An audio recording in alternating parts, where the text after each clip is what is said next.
chers compatriotes, bonjour tout le monde. Nous sommes en direct ce soir pour parler de l'actualité politique de notre pays, le Congo. Pas d'accord. Bonjour chers compatriotes, bonjour tout le monde. Nous sommes en direct ce soir pour parler de l'actualité politique de notre pays, le Congo. Bonjour chers compatriotes, bonjour tout le monde. Nous sommes en direct ce soir pour parler de l'actualité politique de notre pays, le Congo. En plus de Joshua, attends, voilà, c'est que Joshua.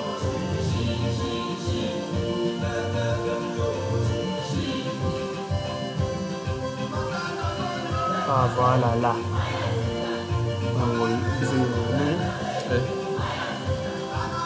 Nous sommes au 21.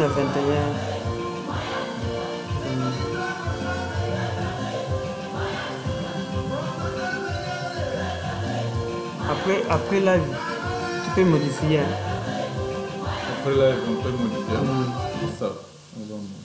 C'est ça. Non, qualité, pardon.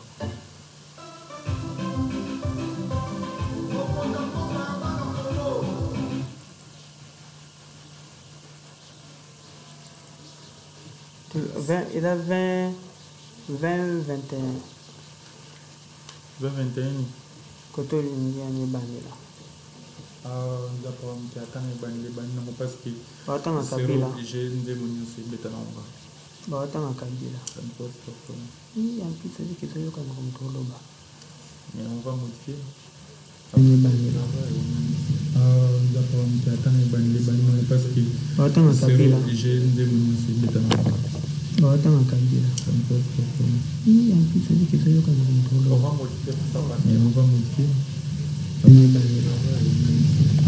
D'accord, mais attends, non parce que Attends, Kabila. j'ai une démonie aussi, mais t'as l'envoi. Attends, Kabila. Ça va passer comme ça. Oui, en plus, c'est que c'est comme trop On là-bas. va modifier tout ça, mais on va modifier. Il est banni là. D'accord, mais attends, non parce que Attends, Kabila. j'ai une démonie aussi, mais t'as l'envoi. Attends, Kabila. Ça va passer comme ça. Oui, en plus, c'est que c'est comme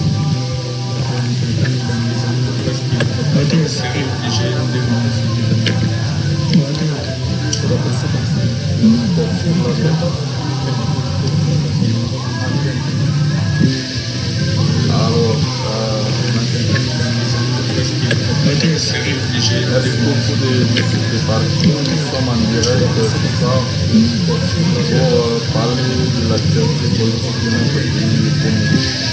Nous sommes en direct sur TikTok et en direct sur YouTube. Merci beaucoup de nous avoir. Nous sommes en direct live pour parler nous allons parler de l'actualité politique. Nous sommes en direct sur TikTok. Vous êtes nombreux à nous suivre et partager la vidéo. Nous avons live 30 à 2 heures de temps à débattre sur le sujet. Nous allons parler de l'actualité politique de la RDC.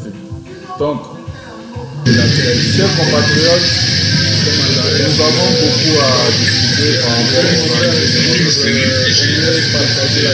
Nous allons vous donner les grandes lignes qui vont faire débat et analyse pendant notre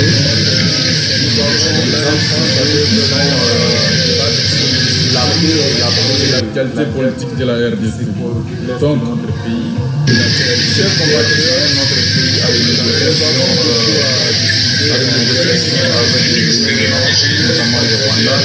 nous allons vous donner les grandes lignes qui vont faire débat et analyse pendant notre. Il y a une délinquance politique, délinquance politique de M. Félix Tshisekedi. Je vais vous donner tous les détails par rapport à cette délinquance. Les détails vous seront donnés. Il y a aussi une délinquance financière. Une délinquance financière. Comment l'institution gouvernement gère les finances publiques. Et nous allons aussi parler de la justice. La justice qui est un levier, un pilier pour relever notre nation à ces différents problèmes. Mais nous allons aussi parler de l'union sacrée, la famille politique du président de la République. L'union sacrée, nous savons tous que c'est la grande plateforme politique de M. Félix Tshisekedi Tshilombo, mais aussi sa propre famille politique qui est l'UDPS, l'Union pour la démocratie et les progrès. Je ne sais pas, il parle de quel progrès, parce que là, on ne sent absolument rien. Vous êtes nombreux à nous suivre comme je viens de l'annoncer tout de suite, chers compatriotes. Je suis votre humble citoyen, monsieur. Sur TikTok, vous me connaissez sur le nom de Journal Officiel, puisque je suis aussi en direct sur YouTube. Là, c'est le Journal Officiel expliqué. Donc, c'est un journal, un magazine d'analyse politique de l'actualité de notre pays. Sans plus tarder, chers compatriotes, avec toutes les grandes lignes que je venais de vous annoncer ici, j'ai le réel plaisir de vous informer que M. Félix Tshisekedi, qui a récemment été en Belgique pour des soins de santé, était retourné au pays. Mais après son retour, avec l'interview qu'il a livrée sur Top Congo, nous avons tous suivi avec beaucoup d'attention son interview. Il a palpé du doigt sur la situation générale du pays, sur sa gestion politique, sur sa famille politique, l'UDPS, sur l'insécurité de l'Est du pays, sur tous les sujets majeurs, notamment le pouvoir d'achat des Congolais. Alors, moi ici, ensemble avec vous, nous allons essayer de donner les grandes lignes. Comme je donne déjà des grandes lignes, je vais entrer dans le développement de ces grands thèmes d'aujourd'hui. Alors, le premier point, c'est l'insécurité de l'Est. Cette insécurité, comme je le dis, ça ne date pas d'aujourd'hui. C'est vrai que notre partie Est, il est attaqué, il est en conflit, il y a plusieurs conflits armés. C'est une situation qui ne permet pas à notre pays de prospérer librement, parce que la guerre, personne ne peut investir dans une partie où il y a la guerre. Alors, cette guerre, c'est une question très pertinente. C'est une question qu'il ne faut pas qu'on traite avec beaucoup de légèreté, comme notre président l'a fait récemment lors de cette interview. Parce que lors de cette interview, il parle des problèmes de la RDC, pas comme un chef d'État, mais il parle comme un militant de l'UDPS, comme un parlementaire debout.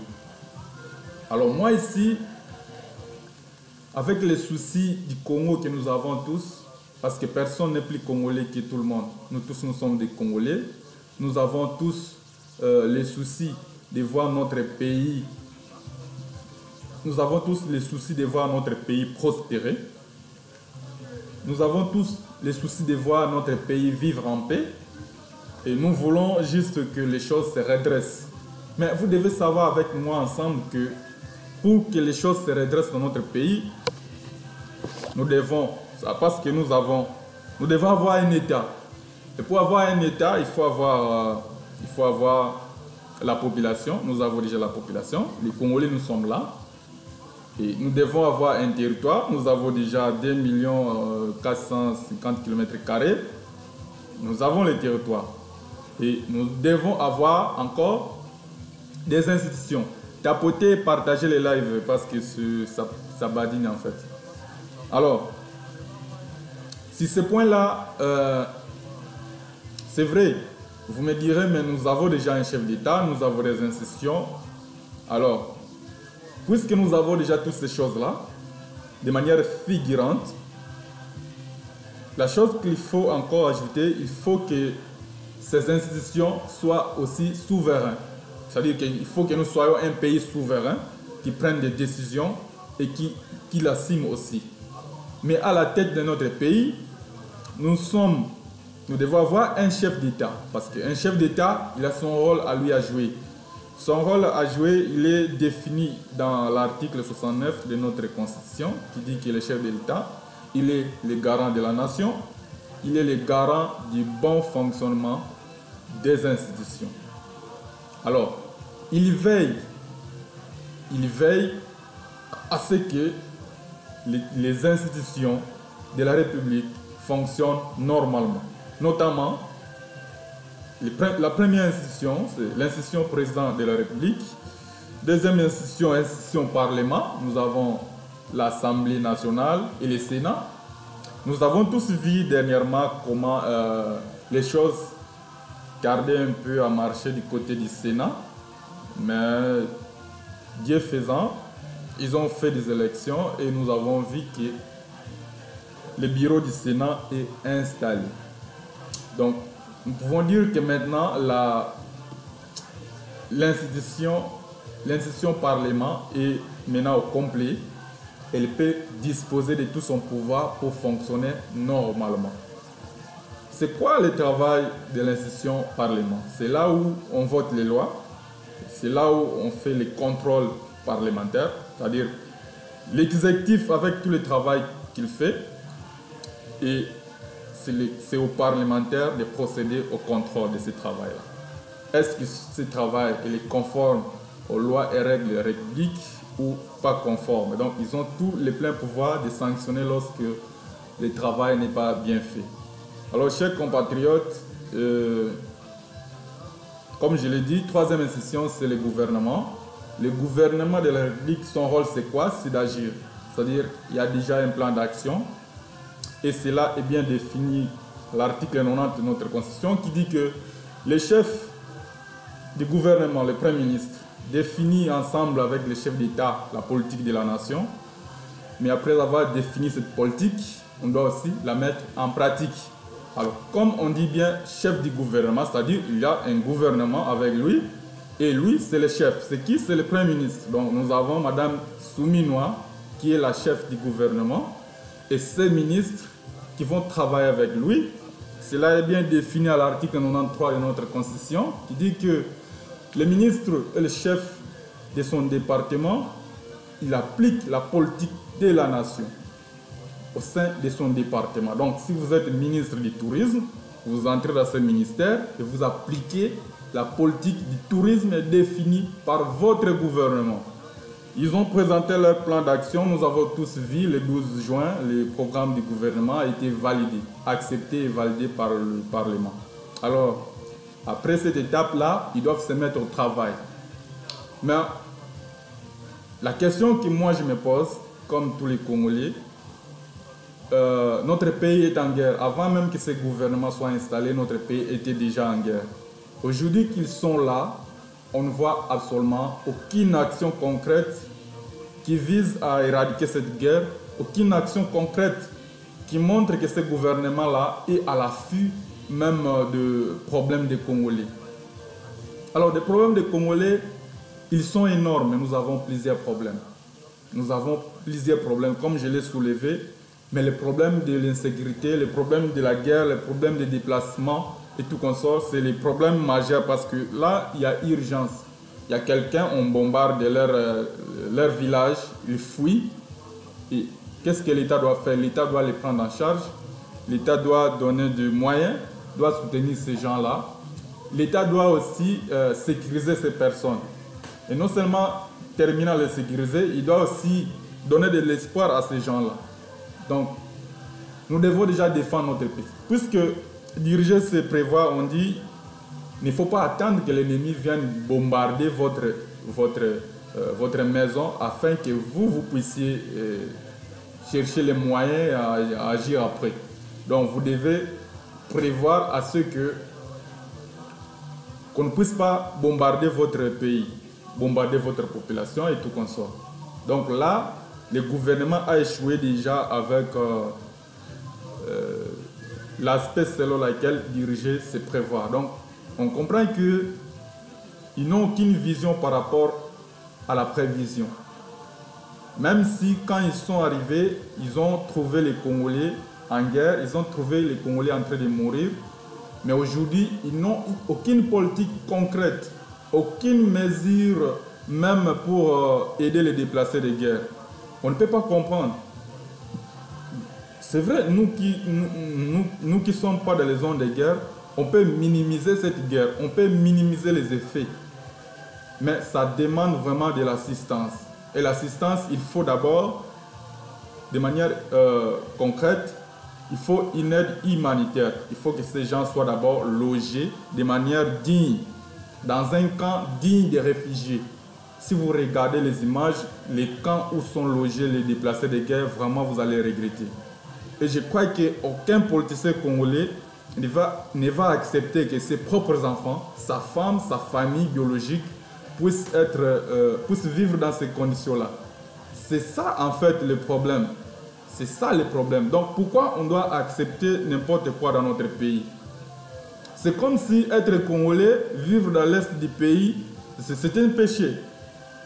Tout ça à cause d'une personne. À cause d'une personne qui ne connaît pas réellement son travail. À cause de M. Félix Tshisekedi Tshilombo. Lui, il ne connaît pas son travail. Il ne sait pas qu'être président, ce n'est pas seulement être dans son bureau, signer les ordonnances où on nomme seulement les gens de sa région ou de sa tribu, mais aussi être président, il est le commandant suprême des forces armées. Ça veut dire, à ce rôle-là, le président, étant donné que le pays est en guerre, il doit mettre un esprit, un état d'esprit de guerre en lui. Il doit incarner ça. Il peut mettre sa tenue, il passe devant les troupes, il donne des ordres. Mais des ordres où déjà vous avez un plan bien défini. Vous avez un plan déjà bien défini. Donc nous n'avons pas un chef aujourd'hui. Le problème c'est ça. Il y a un vide à la tête du pays. À la place où on devait avoir un chef d'État, on a quelqu'un qui ne connaît pas son travail, qui est incompétent. C'est-à-dire, à ce niveau-là, on ne peut rien attendre du tout. Parce que quand quelqu'un est incompétent, lui-même il ne fait pas d'abord son travail, à la place de nommer des gens qui ont des compétences, il va nommer juste ses camarades. Et ces camarades, ils viennent, ils ne savent pas quoi faire, ils commencent à tâtonner. C'est ce qui se passe aujourd'hui. Parce que depuis Mme Souminoua, elle est investie, il paraît-il dans son CV, elle a travaillé dans plusieurs projets, notamment le PNID et tout consort, mais on ne sait absolument rien sur le terrain. Parce qu'ils font des mesures urgentes et concrètes pour les Congolais.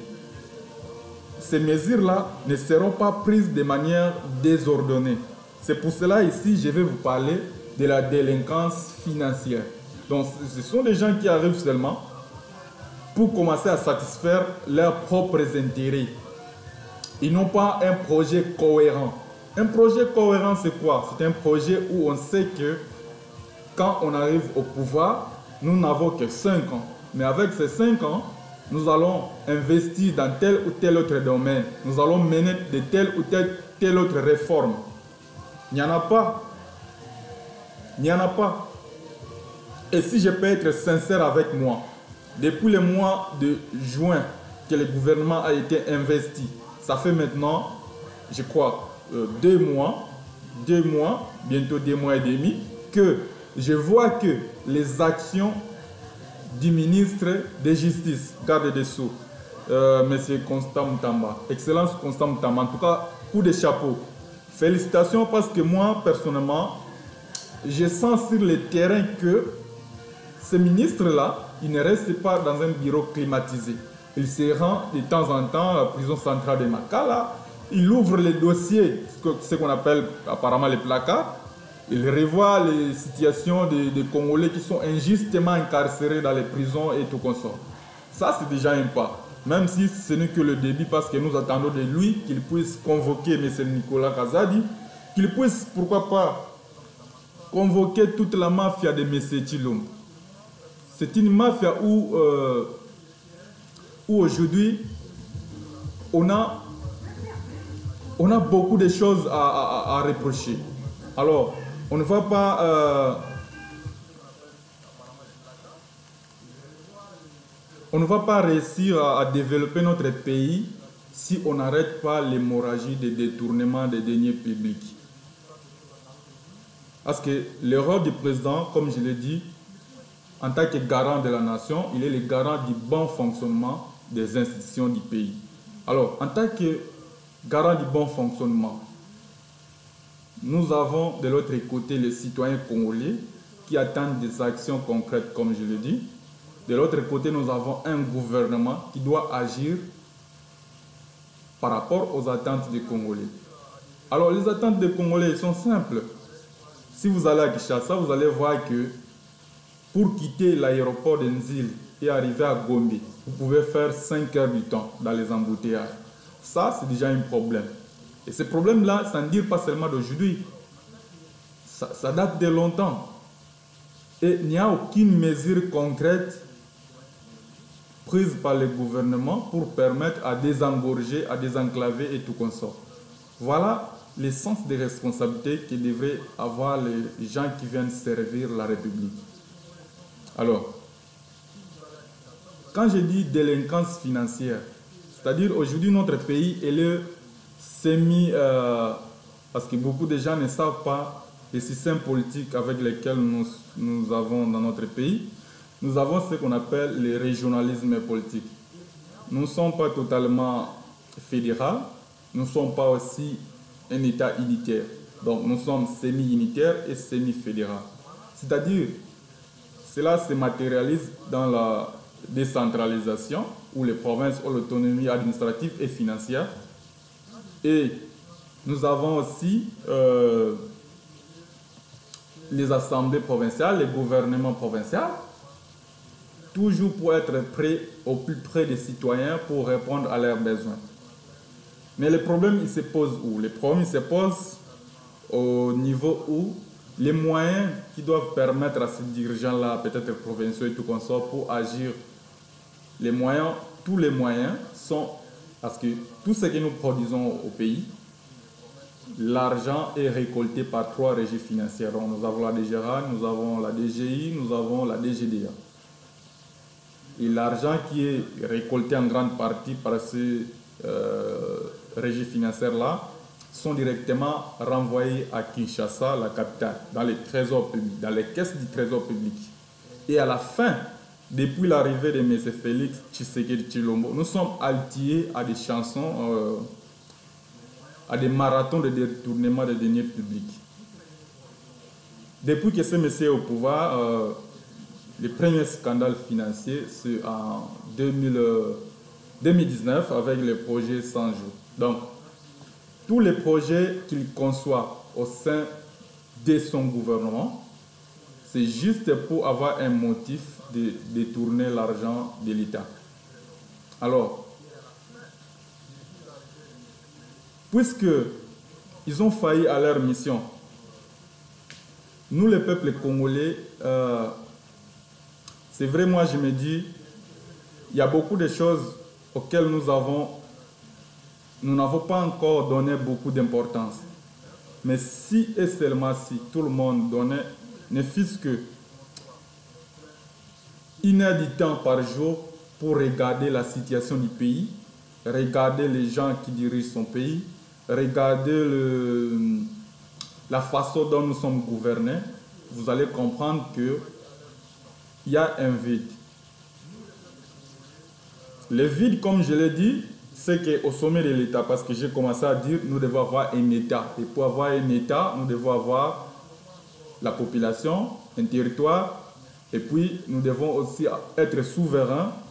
Et en plus, nous devons avoir des institutions. Et puisque nous avons toutes ces institutions-là, mais le problème se pose où? Le problème se pose seulement à la tête. Parce que la tête, c'est beaucoup plus important que tout.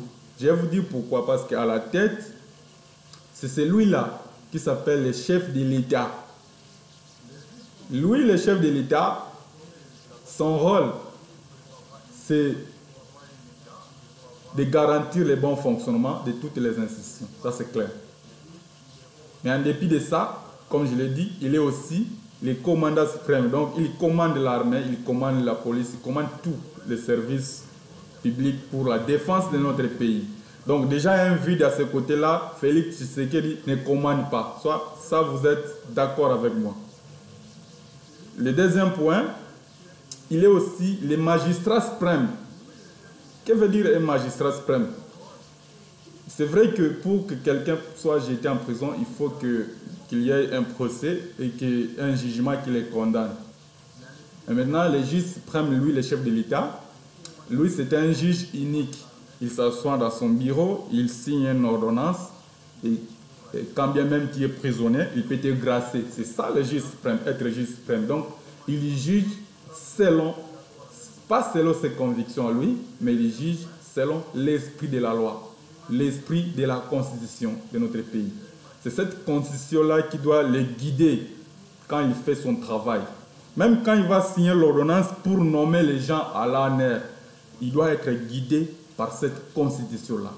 Parce que quand il nomme 5 personnes de la même espace géographique, qui est l'espace Kasaï, le président ne se rend pas compte qu'il est coupable là des infractions de haute trahison.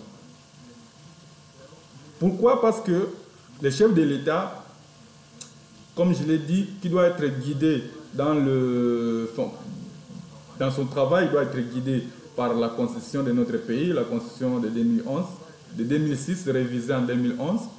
Alors, quand il est guidé comme ça, pour faire des nominations, par exemple, pour les institutions du pays, il doit d'abord tenir compte de ce qu'on appelle la géopolitique. Donc, quand on dit la géopolitique, ça serait anormal, par exemple, le chef de l'État qui est kassaïen, qu'on puisse aussi avoir un premier ministre kassaïen. Ça, c'est déjà... Ça ne respecte pas la géopolitique. Mais c'est normal qu'on ait un premier ministre Congo central, un président kassaïen, qu'on ait aussi le président du Sénat qui est katangé, qu'on ait aussi un président de l'Assemblée nationale qui est kivusien. Mais maintenant, ça, ok, nous sommes d'accord. Mais maintenant, pour le reste des fonctions, par exemple le ministère et tout consort, nous avons 26 provinces.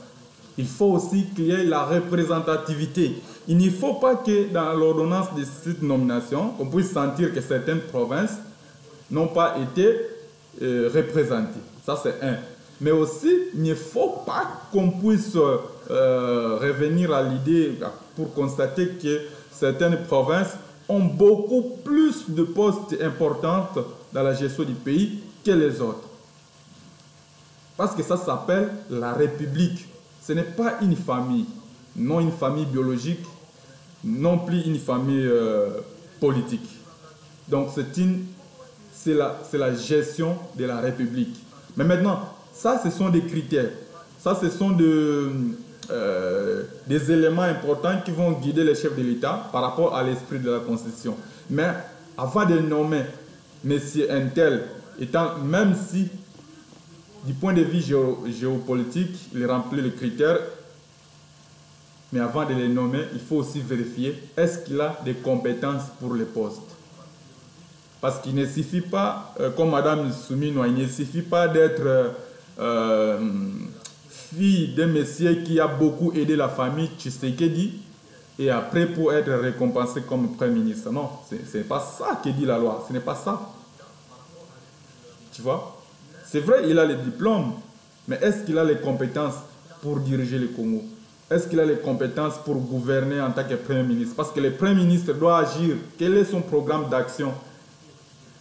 Et comment elle fait parler ses actions sur le terrain? Parce que c'est elle la chef du gouvernement. Elle est chef du gouvernement. Elle a tous les monopoles d'orienter l'action publique selon ses orientations. Parce que cette politique qui est appliquée secteur par chaque ministre a été définie en amont entre elle et les chefs de l'État, selon l'esprit de l'article 90. Mais déjà, vous comprendrez avec moi que tout ce que je parle ici, M. Félix Tshisekedi ne le connaît pas. Il n'a même pas envie de connaître ça. C'est pour cela qu'il vous dira toujours à tout moment que notre justice, elle est malade, elle est malade. Mais il ne comprend pas que c'est lui le commandant suprême qui doit guérir cette justice qui est malade. Mais comment il doit, vous allez me poser la question, comment il va guérir la justice? C'est simple. Le chef de l'État, c'est lui qui nomme le magistrat et il a aussi le pouvoir de le relever. Donc tu nommes quelqu'un, il ne fait pas son boulot. On le relève de ses fonctions. C'est clair. Même les ministres. C'est vrai que le Premier ministre, le chef de l'État, nomme les membres du gouvernement sur proposition du Premier ministre. Ça, c'est normal. Mais maintenant, puisque c'est le Premier ministre qui propose, c'est à toi d'approuver. Comment tu vas approuver que des gens qui sont incompétents depuis qu'il a commencé jusqu'à aujourd'hui? Même les gens avec qui ont eu l'honneur dans ce pays d'être des professeurs et tout consort, jusqu'au jour d'aujourd'hui, on ne comprend pas si c'est une malédiction être ministre au Congo. Dès que quelqu'un devient ministre, il devient incompétent. Il fait absolument rien. Sur le terrain, on voit absolument rien. Voilà. Ça, c'était la première partie sur l'actualité politique, sur plus la délinquance politique et la délinquance financière de M.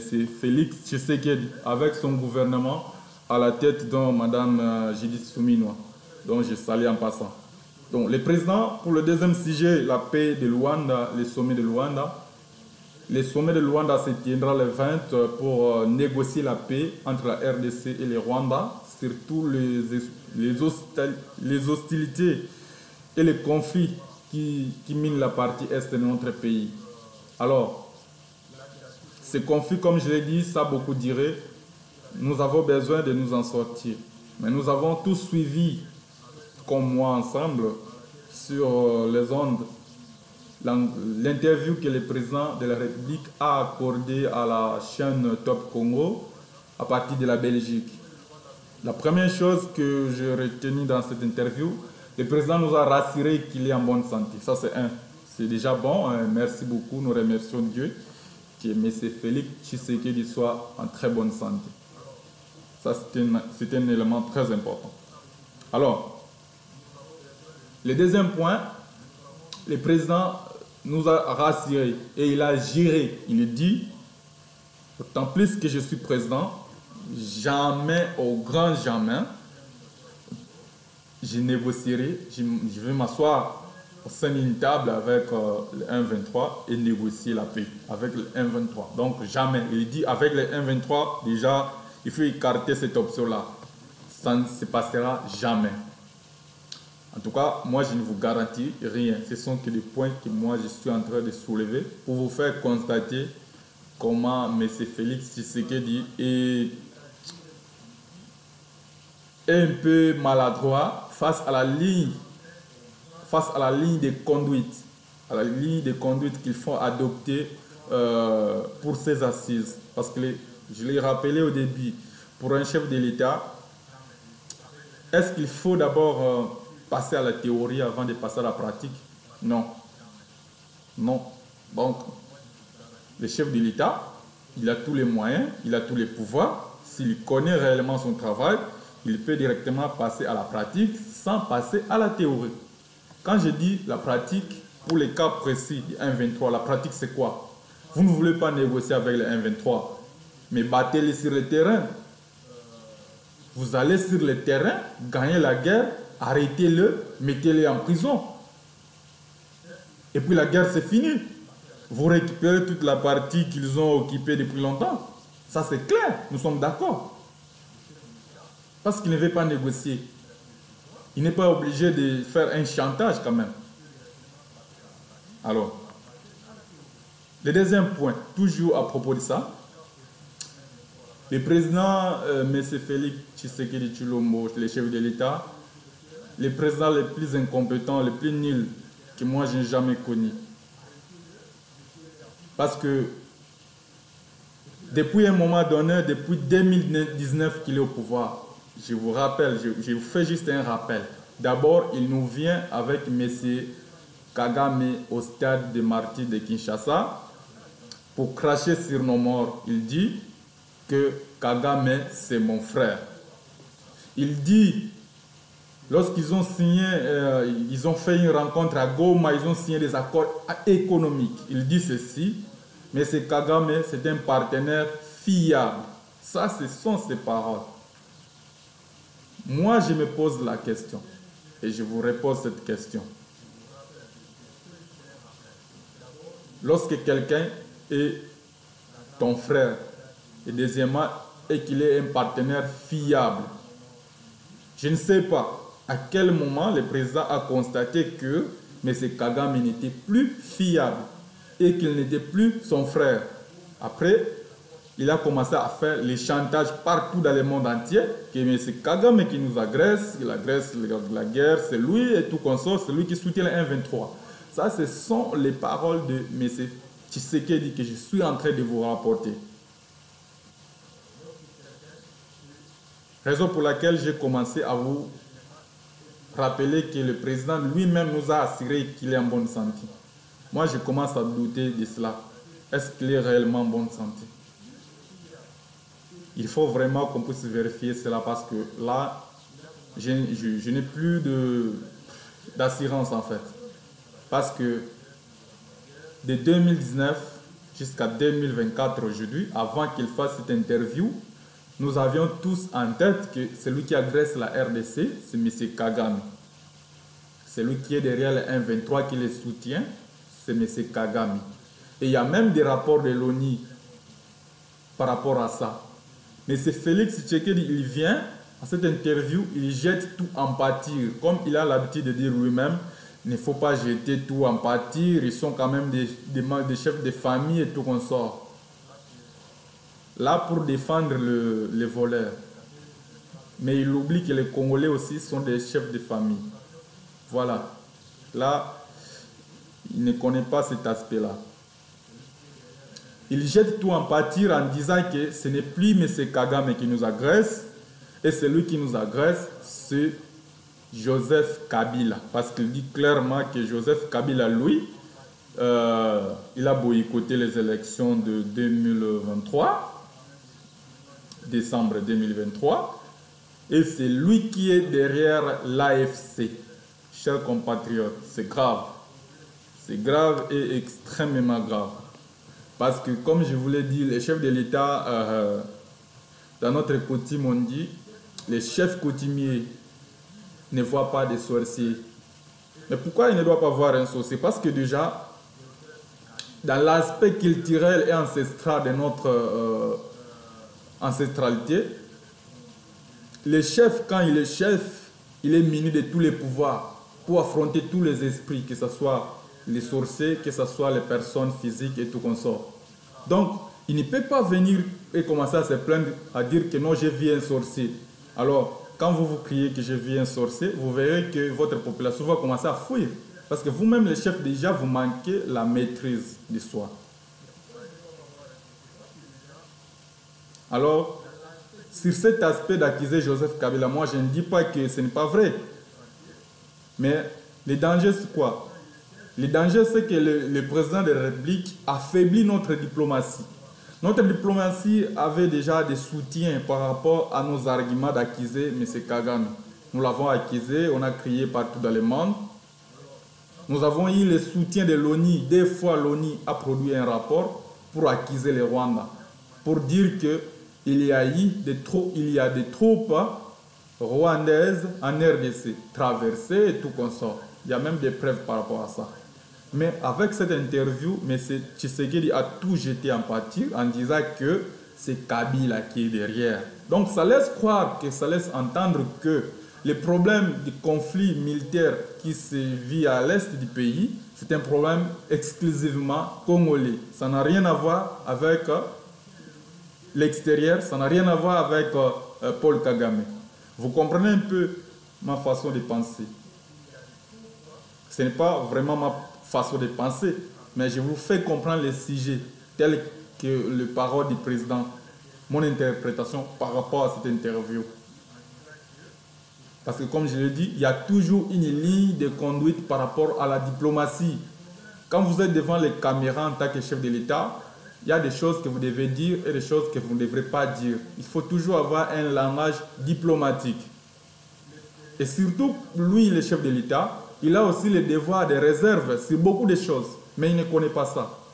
Parce que le devoir de réserve, c'est ce qui fait que même Joseph Kabila, ça fait maintenant bientôt 6 ans, depuis qu'il n'est plus au pouvoir, il n'a jamais fait une interview sur une télé quelconque et tout consort et s'est prononcé sur la situation du pays.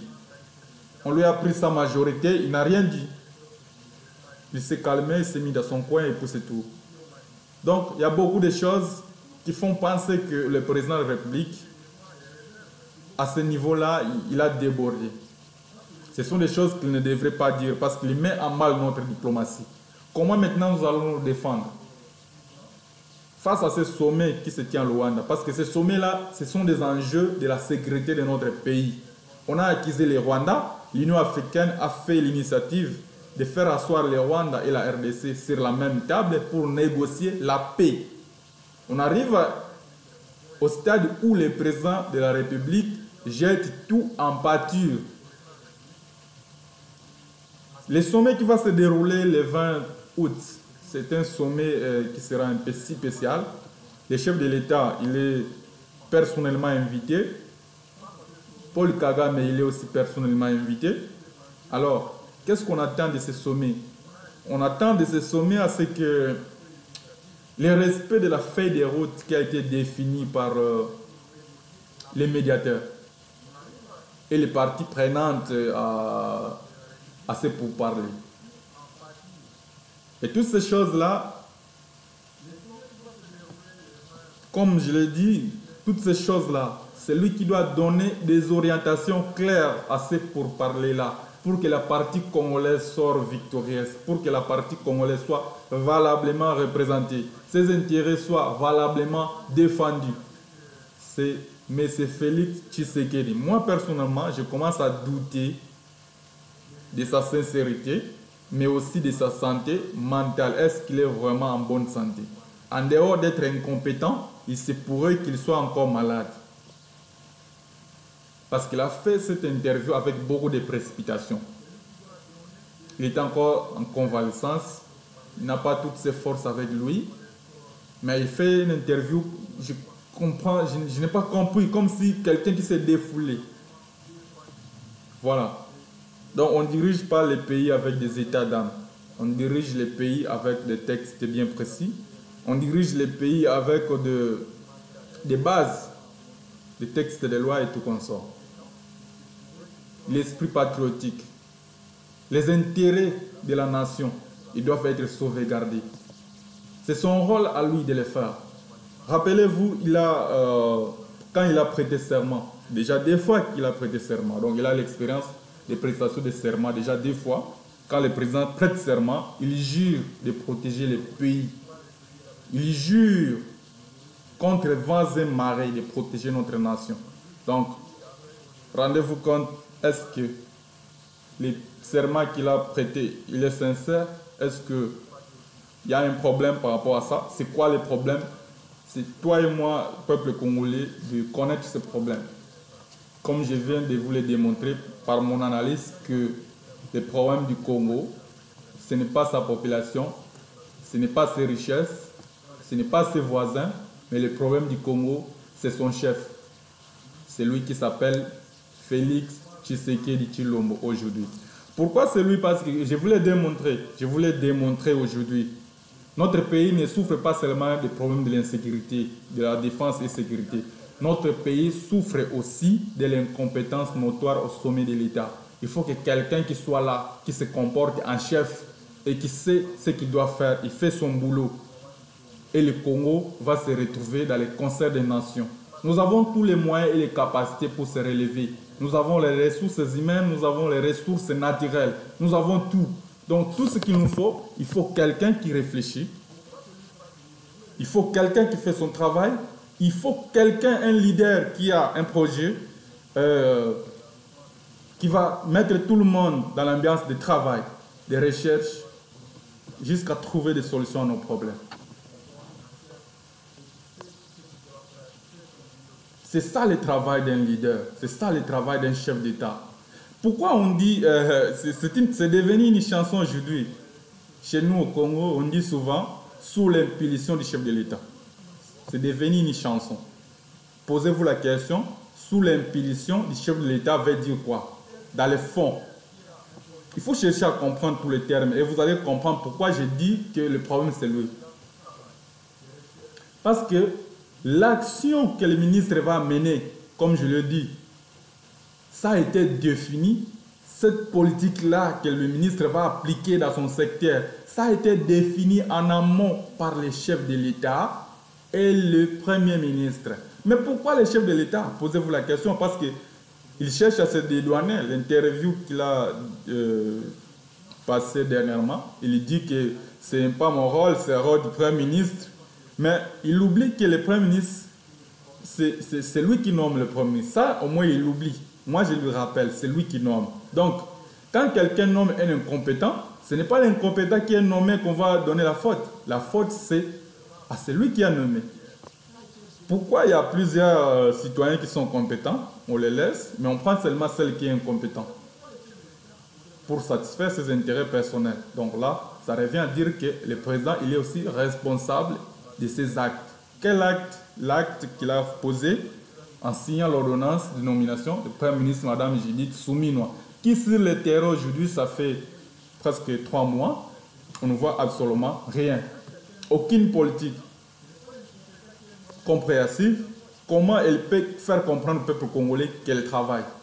Ce n'est pas en passant du Conseil des ministres et le ministre, le ministre de l'Information nous vient avec les résumés. Non, ce n'est pas comme ça qu'elle va nous faire comprendre qu'elle travaille. Pour savoir que la Première ministre travaille, il faut qu'on voit la logistique, par exemple, notre armée, elle est dotée des équipements nouveaux. Parce qu'un pays qui est en guerre, il doit se défendre quand même. Nous devons défendre et nous devons aussi attaquer.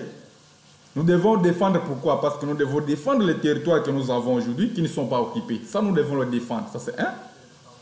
Nous devons attaquer pourquoi? Nous devons attaquer pour récupérer les territoires, les parties de notre territoire qui sont occupés.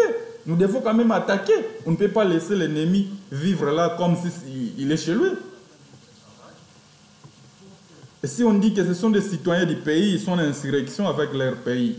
Mais son gouvernement, lui, qu'est-ce qu'il fait? Son gouvernement, il ne fait rien. Est-ce que vous comprenez avec moi que le gouvernement n'entreprend aucune action pour chasser les rebelles? Alors, raison pour laquelle j'avais dit que ces négociations de Luanda sont importantes. Mais l'IDPS avec Antoine Tshisekedi Tshilombo, comme ils n'ont aucune vision, tout ce qu'ils disent sous l'impulsion du chef de l'État, cette impulsion, moi je voulais comprendre, il y a quoi dedans? Il y a quoi dans l'impulsion? Vous allez comprendre qu'il n'y a absolument rien, il y a vide. Pourquoi il y a vide? S'il n'y avait pas vide, sinon, on sent déjà sur le terrain qu'il y a un leader. Il y a un leader qui donne les ordres, il y a un leader qui suit l'exécution, il y a un leader qui assure les contrôles. Ce n'est pas que le président va jouer tous ces rôles-là que je cite. Non, il ne va pas les jouer. Mais lui, il assure que ces rôles-là soient valablement entrepris. Il assure à ce que ça fonctionne normalement. Il faut que le gouvernement agisse. S'il n'agit pas, il faut que le contrôle aussi se fasse. Si le contrôle ne se fasse pas, il y a un problème. Il y a un problème. Mais le problème, ça ne sera pas ces gens-là. Le problème, c'est lui, le chef de l'État. Pourquoi toute la responsabilité sur sa tête? Non, le chef de l'État, c'est clair. Vous devez l'apprendre que le chef de l'État, il est voté au chiffrage direct. Donc, c'est tous les Congolais qui quittent chez lui, il part pour voter le chef de l'État.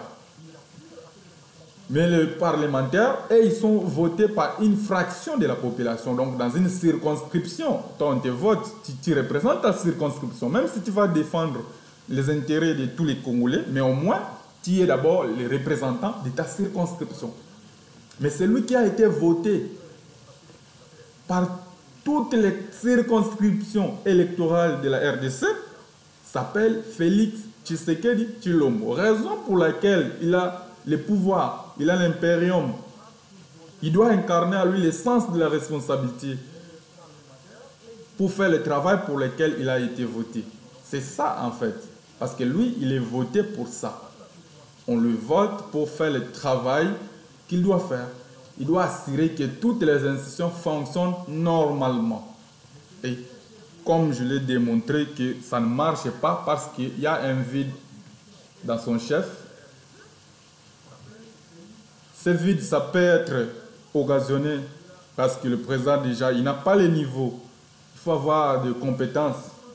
Il faut être qualifié pour faire du bon travail.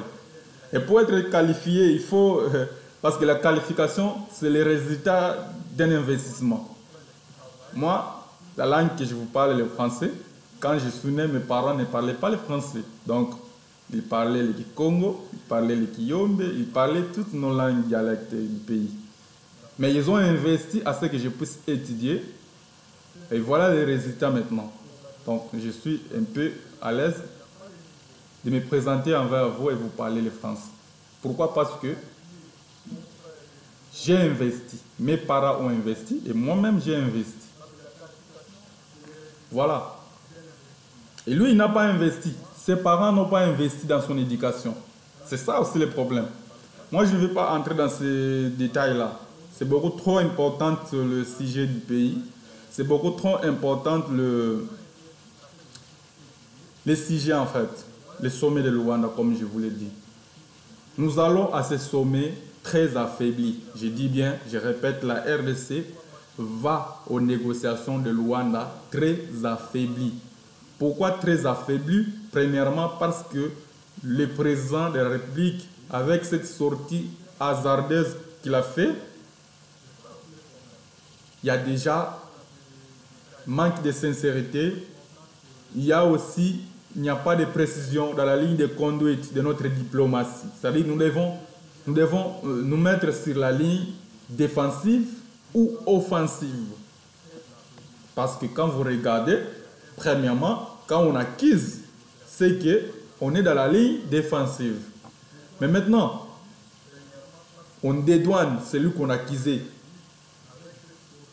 On acquise un autre. Ça change en fait. Ça devient comme si vous attaquez. Si moi, à la place du chef de l'État, même si je sais que c'était Joseph Kabila, je ne pouvais pas le dire tout haut. Pourquoi? Parce que c'est ça la politique. C'est ça aussi le rôle de la politique dans les affaires. C'est ça aussi le rôle de la diplomatie. Il faut avoir un autre langage pour l'exprimer. Parce que nous avons déjà fait le tour du monde. Nous avons porté nos problèmes à ce que nous avons toutefois acquis le Rwanda. Il faut avoir maintenant des preuves tangibles qui vont prouver que c'est Joseph Kabila, ce n'est plus le Rwanda. Parce que jusque-là, l'ONU n'a pas un programme, on n'a pas un rapport où on a vu l'ONU acquiser Joseph Kabila. Mais on a vu, moi je vous dis, des rapports, l'ONU acquiser le Rwanda. Donc c'est très important par rapport à ça. Et je descends le dossier, l'autre point, le dossier de Kabouya et l'IDPS. Kabouya, juste un petit détail, Kabouya, ex-secrétaire général, a été déchu après un congrès de l'IDPS. On a nommé un secrétaire général intérimaire, mais Kabouya continue aussi d'agir comme secrétaire général en poste. Et il continue de prendre des actes et tout consort. Mais dernièrement, il a fait une sortie médiatique qui m'intéresse. C'est ça, les motifs même que je cite son nom ici aujourd'hui. Kabouya, il fait un aveu, des aveux. Il dit l'IDPS a déçu le peuple congolais. Ce qu'on attendait de lui, d'amener les changements. Et le changement n'est pas... Le changement tant entendu par le peuple congolais n'est pas arrivé. Alors l'IDPS a déçu le peuple congolais. Voilà. Au moins quelqu'un qui est sincère. Même si au-delà de son incompétence, mais au moins là, sur ce point-là, il est sincère. Et moi, je suis d'accord avec lui. Et même le président, il est d'accord avec lui. Mais sauf que le président, lui, il est hypocrite. Il ne peut pas le dire sur la télé qu'il n'a pas si changer le Congo, devenir l'Allemagne d'Afrique. Ce sont ses paroles, ce ne sont pas les miennes. Donc, il y a des archives. Il y a des archives par rapport à ça. Le président, par exemple, quand il disait la paix, c'est très nécessaire pour lui, s'il n'arrive pas à ramener la paix à la partie est du pays, il va considérer comme si son mandat n'est pas réussi. Voilà. Donc tous les Congolais qui m'écoutent savent que votre mandat n'a pas été réussi. Vous avez truqué les élections pour vous maintenir au pouvoir. Vous avez l'armée, vous avez la police, vous avez les services de renseignement, vous avez des MIAP, vous avez une milice de forces de progrès, vous avez des mercenaires que vous avez recrutés, vous contrôlez l'argent de l'État et tout consort. Faites tout ce que vous voulez. Mais sachez-le bien que étant donné que votre travail n'est pas bien fait, c'est zéro. Tout ce que vous allez amasser, vous allez le laisser. Vous savez comment Mobutu a dirigé le pays, comment il a vécu et comment sa vie s'est terminée. Donc, Kabouya est au moins sincère. C'est l'échec total. L'UDPS, c'est le parti aujourd'hui qui incarne le mal congolais. Hier, c'était Kabila avec les PPRD, mais aujourd'hui, c'est l'UDPS. L'UDPS nous a montré sa vraie face. Ce n'est pas ce qu'on pensait, comme on dit, union, démocratie, progrès social. Non. Où est le progrès social? Il n'y a que le progrès des voleurs et les présidents qui n'hésitent pas à faire des déclarations honteuses. Dire sur la place publique que M. Nicolas Kazadi a fait un bon travail, il doit être protégé, on ne peut pas le jeter en pâture. Mais non, ce n'est pas le travail du chef de l'État. Il faut rester bouche bée sur cette question-là. Et quand le président fait ces déclarations, il freine même l'action de la justice. Donc la justice se dit non, attention, je dois me réserver. Le chef de l'État a dit il faut protéger Nicolas Kazadi. Parce qu'il a dit clairement il faut le protéger. Il est chef de famille. Mais les Congolais qui souffrent quand les millions sont détournés, ces Congolais-là ne sont pas les chefs de famille. Mais c'est Félix Tshisekedi. Regarde-moi droit dans les yeux. Est-ce que ça ne te fait pas honte de vivre 25 ans en Europe, plus de 3 décennies, et vous n'avez appris aucun métier, vous n'avez fait aucune formation, vous n'avez aucun diplôme, et vous rentrez au pays, vous échouez pendant 6 ans. Rappelez-vous que ça fait 6 ans maintenant que M. Félix Tshisekedi échoue à la présidence de la République. Il n'échoue pas seul. Il échoue avec ses copains venus de la diaspora. C'est une honte. C'est un discrédit qui a été jeté dans tous les diasporas. Du jamais vu au monde. Du jamais vu. Même quand vous lisez l'histoire de la Bible, l'Israël aussi avait ses diasporas. Ils ont quitté l'Égypte. Ils sont rentrés. Ils ont développé leur pays. Comment ça fait-il que vous avez passé tout votre temps, 32 ans, soi-disant 32 ans de combat, pour conquérir le pouvoir, et vous êtes aujourd'hui au pouvoir, vous prenez ce pouvoir pour enrichir votre famille biologique, votre famille politique, vos amis et vos copains. Vraiment, c'est une honte pour M. Félix Tshisekedi Tshilombo, c'est une honte pour la RDC. La honte pour la RDC, c'est que nous sommes à un niveau où on n'arrive pas à nous lever et dire non à ces personnes qui nous dirigent. Parce que ce ne sont pas des personnes qualifiées pour être au sommet de l'État. Ils n'ont pas les bagages, ils n'ont pas le cœur, ils n'ont pas l'empathie. C'est ce qu'on appelle dans le terme congolais les collabos. Donc ce sont des gens qui sont en relation avec nos ennemis. Et moi ici, je ne peux pas venir et vous dire hasardeusement que nos ennemis sont des Rwandais. C'est faux. Est-ce que les Rwandais, c'est eux qui ont détourné les 400 millions? Est-ce que les Rwandais, c'est eux qui ont détourné plus de 497 millions de projets de 100 jours? Chilenzel aussi, c'était des Rwandais. Est-ce que RAM, plus de milliards, c'était des Rwandais? Il y a des choses que vous ne savez pas. Mais c'est Nicolas Kazadi pendant 3 ans de sa gestion. Mais c'était catastrophique. Pendant les 3 ans, je vous dis, c'était catastrophique. Il a fait des dépassements budgétaires de plus de 2 milliards 900 millions en 2022. C'est catastrophique. C'est inédit dans l'histoire de notre pays. Même avec un budget de 4 milliards, la RDC s'en sortait mieux qu'avec un soi-disant budget de 16 milliards. Mais où part réellement cet argent si réellement on avait un budget de 16 milliards? Déjà, ça ne me garantit pas, ce budget ce n'est pas sincère. Je ne vous garantis pas de vous donner l'information que ce budget existe. Mais puisque ils nous ont donné ce budget sur papier, et nous avons aussi un Parlement qui n'a pas contredit. Donc le Parlement, il a fait son travail. Donc il a vérifié que le budget existe bel et bien. Pour dire que ces gens avec ses copains, ils sont venus juste pour s'enrichir et fuir. Mais maintenant, ils vont fuir comment? Il faut qu'il y ait des actions concrètes en rapport pour qu'ils puissent fuir. Il ne faut pas fuir comme ça, peuple congolais. Vous devez vous lever un matin comme on fait les pleins dans les stades. Faites les pleins au palais de la nation, au palais du peuple. Vous récupérez tout, ça vous appartient quand même. Ce n'est pas le palais de la famille Tshisekedi, ça s'appelle palais de la nation. Donc si la nation congolaise vous met dans ce palais-là, c'est pour faire ce travail avec lequel on vous attend. On vous attend de vous comporter comme un commandant des forces armées quand nous sommes attaqués. Nous devons aussi attaquer, pas seulement nous défendre. Nous devons avoir un commandant suprême, nous devons avoir un magistrat suprême. Nous devons avoir un garant de la nation. Quand tu es garant de la nation, tu n'es pas chef de tribu. Tu ne peux pas te comporter comme un chef de tribu. Donc quand tu signes une ordonnance de 6 personnes, il y a 6 personnes, soit de votre tribu, ce n'est pas ça qu'on attend de vous. Et les autres talents, les autres Congolais compétents, les autres Congolais talentueux, ils vont vivre comment? Et ils seront nommés où? Ils seront nommés où? Dites-moi.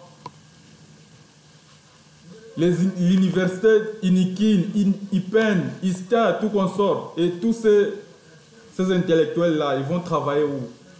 Mbosso, il est ministre depuis des années, 11 fois ministre, 2 fois président du Parlement, plusieurs fois commissaire du peuple. Nous sommes où? Dans quel pays un homme de plus de 87 ans, il voulait encore rester chef du Parlement à l'Assemblée nationale? Mais non, c'est incroyable. Mais qui doit arrêter tout ça? C'est le chef de l'État.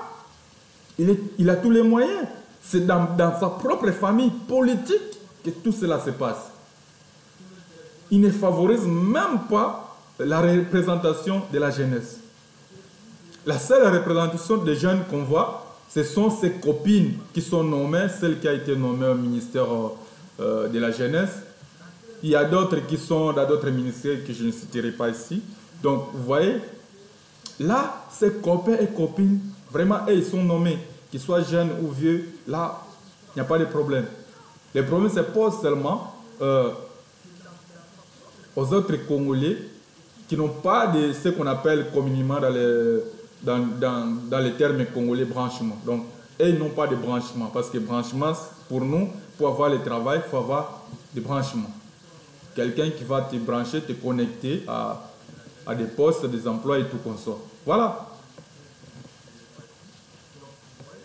Quand on parle d'éduquer les Congolais, c'est pour cela, par des fois, moi, je m'insurge. Les gens qui disent non, le peuple congolais n'est pas éduqué. Non, c'est faux. Le peuple congolais, il est éduqué. Et quand vous voulez parler de l'éducation du peuple congolais, vous allez donner la responsabilité à qui? C'est défini dans notre constitution, c'est l'État. Ce n'est pas des citoyens, ce n'est pas mon travail à moi d'éduquer le peuple congolais. Par quel mécanisme moi je vais vous éduquer? Je peux faire cette émission, ce n'est pas tous les Congolais qui vont me suivre. Il n'y a que quelques Congolais qui vont me suivre, qui vont comprendre. Ceux qui vont comprendre. Ceux qui ne vont pas comprendre ne vont rien comprendre. Mais sauf que l'État, lui, il a les moyens parce que l'éducation, ce sont de...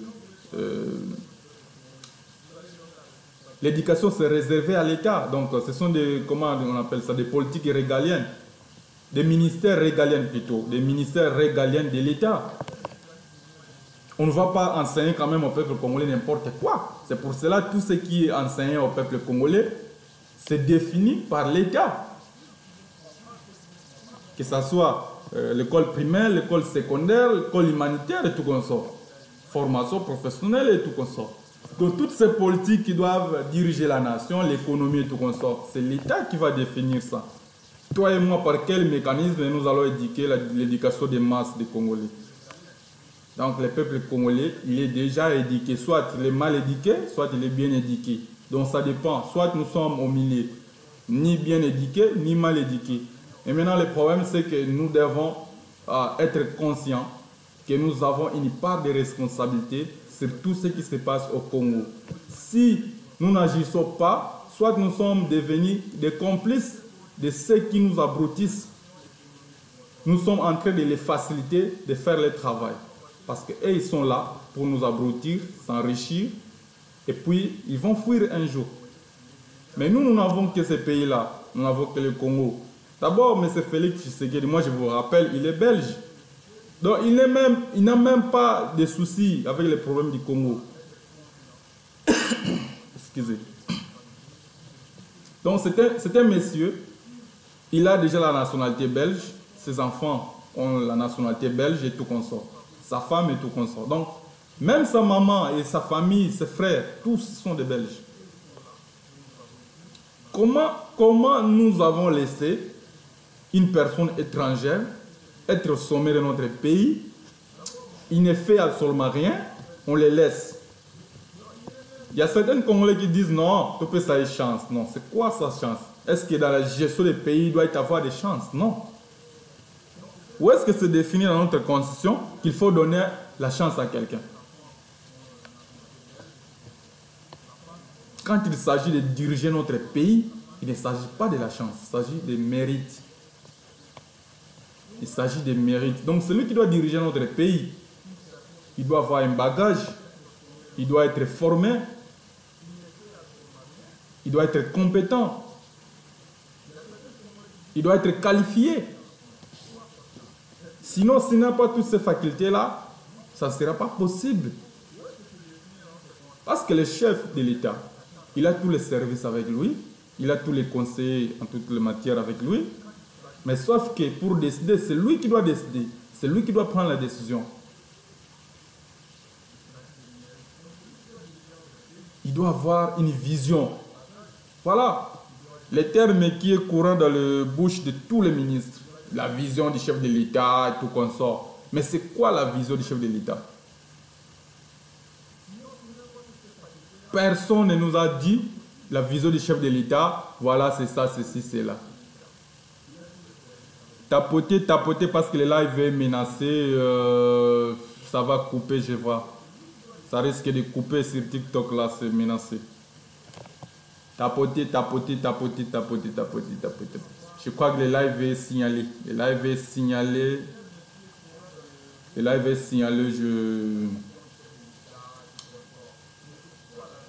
Je vais couper et recommencer. Voilà. Donc, la vision du chef de l'État, on ne la connaît pas. Pourquoi? Parce qu'il n'a pas de vision, lui. Lui, il n'a pas de vision. Sa vision à lui, il nomme ses voisins, ses copains. Ils viennent, ils volent l'argent de la République. Et après, ils vont s'enfuir pour la Belgique. Donc je coupe pour relancer le live. Veuillez m'excuser vraiment. Je n'ai pas de choix. Alors, chers compatriotes, vous devez mettre en tête que dans notre pays, on peut crier partout, on nous agresse, on nous fait ceci, cela. On n'aura pas de solution étant donné que nous-mêmes, on ne prend pas conscience de notre responsabilité. La responsabilité que nous devons jouer par rapport à tout ce qui se passe dans notre pays. Voilà. Là, j'espère que je suis revenu. Donc, notre responsabilité, c'est lui aussi lorsque les dirigeants ne travaillent pas bien, nous devons les mettre d'abord la pression et nous ne devons pas nous arrêter là. Lorsque nous mettons la pression, il n'y a aucun changement. Nous devons aussi utiliser tous les moyens possibles pour arrêter cela. Voilà pour laquelle il y a certains compatriotes qui soutiennent Corneille Nangaa en disant qu'il a raison d'aller en guerre. Mais moi, je ne vous envoie pas d'aller en guerre parce que quand vous allez en guerre, vous allez prendre les armes pour tuer d'autres Congolais. C'est-à-dire que vous vous mettez, vous vous opposez face aux Congolais. Vous ne serez pas face à une autre population. Même si ce sont des populations civiles de l'autre pays et tout qu'on sort, ce sont toujours des personnes humaines. Donc moi, personnellement, je ne peux jamais encourager une insurrection. Parce que c'est déjà une trahison face à votre pays. M. Nangaa, il a trahi notre pays. Mais M. Félix Tshisekedi aussi, il a trahi notre pays. Parce que notre pays aujourd'hui, si il est faible, c'est parce qu'il a à sa tête un homme faible. Je vous donne un exemple concret. Les pays qui étaient menacés de la balkanisation entre 1960 jusqu'à 1965, quand Mobutu a pris ce pays a été fort et prospère. Pourquoi? Parce que la personne de Mobutu, il incarnait déjà le pouvoir. Quand tu le vois, tu comprends que je suis devant un chef.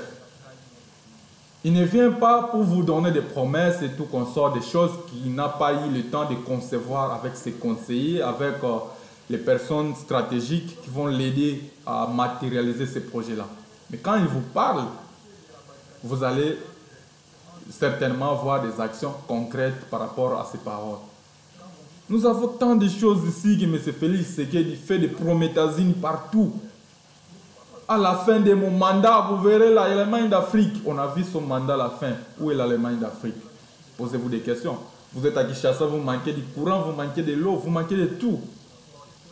Pourquoi nous les Congolais, on est condamnés à vivre ces souffrances de temps en temps? Pourquoi on doit espérer que quand Kabila était au pouvoir, il fallait que Kabila quitte pour espérer le bonheur après? Mais non, le bonheur, ce n'est pas après. Le bonheur, c'est maintenant. Le bonheur, c'est maintenant, chers compatriotes. Moi, je ne vous parlerai pas seulement de l'article 64. Je vous parlerai de toute la constitution qui est la vôtre. Vous avez la possibilité de chasser tous les dirigeants et faire une autre constitution. Vous avez la possibilité de chasser tous les dirigeants et créer un nouvel ordre pour diriger votre pays.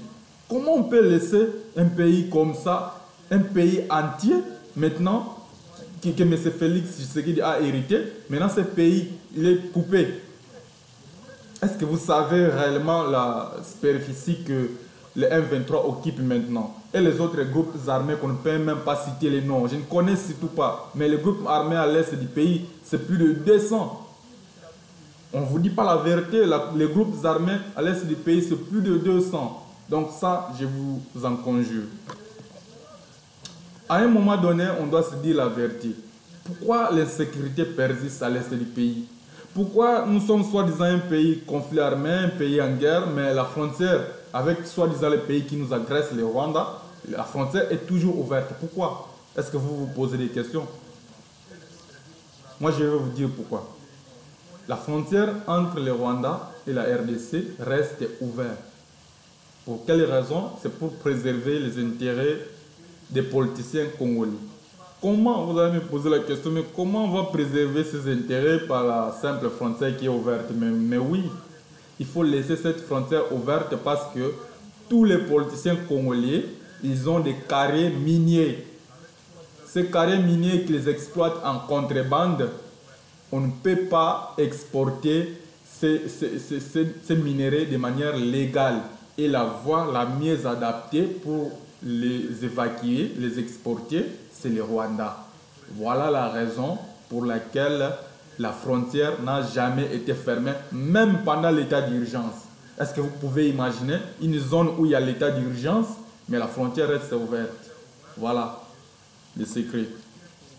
Dans votre pays, les gens qui dirigent votre pays aujourd'hui, ils n'ont qu'une excuse pour venir vous dire non.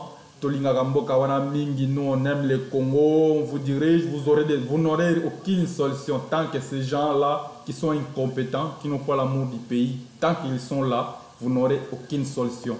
On n'aura aucune solution. Mais c'est Félix Tshisekedi a trouvé le pays tant soit peu sur les rails, tant soit peu, je dis bien, je ne dis pas que c'était bon pendant Kabila. J'ai critiqué aussi Kabila. C'est un régime qui n'a pas mérité l'attention des Congolais. C'est un régime qui n'a pas bien dirigé. C'était aussi un régime dictatorial. Mais au moins, ils ont fait leur travail. Ils ont laissé un pays entier. Ils ont doté notre pays des institutions. Ils ont doté notre pays de... ne fût-ce que des institutions. Ça, c'est très important.